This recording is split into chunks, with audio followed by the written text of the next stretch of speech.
मराठी चित्रपटसृष्टीत सध्या एकच नाव घुमतंय, राजा शिवाजी. होय, रितेश देशमुख दिग्दर्शित राजा शिवाजी या भव्य चित्रपटाने बॉक्स ऑफिसवर अक्षरशः डंका वाजवला आहे. 1 मे रोजी प्रदर्शित झालेला हा चित्रपट पहिल्याच वीकेंडला प्रेक्षकांच्या मनावर राज्य करताना दिसतोय.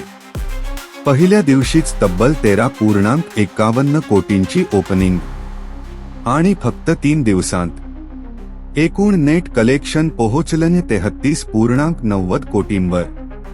रविवारचा आकडा तर थक्क करणारा 5,771 शोज आणि एका दिवसात 12 कोटींची कमाई. यात मराठी आवृत्तीचा दबदबा स्पष्ट दिसतोय. 7.75 कोटी फक्त मराठीतून, तर हिंदीतूनही 4.25 कोटींचा गल्ला.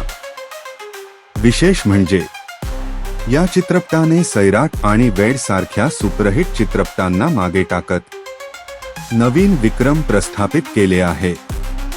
इतकंच नाही, ला भारीचा 40 कोटींचा लाईफ टाईम रेकॉर्डही फक्त 3 दिवसात ओलांडला आहे. हे यश फक्त एका चित्रपटाचं नाही, तर मराठी सिनेमाच्या बदलत्या ताकदीचं प्रतीक आहे.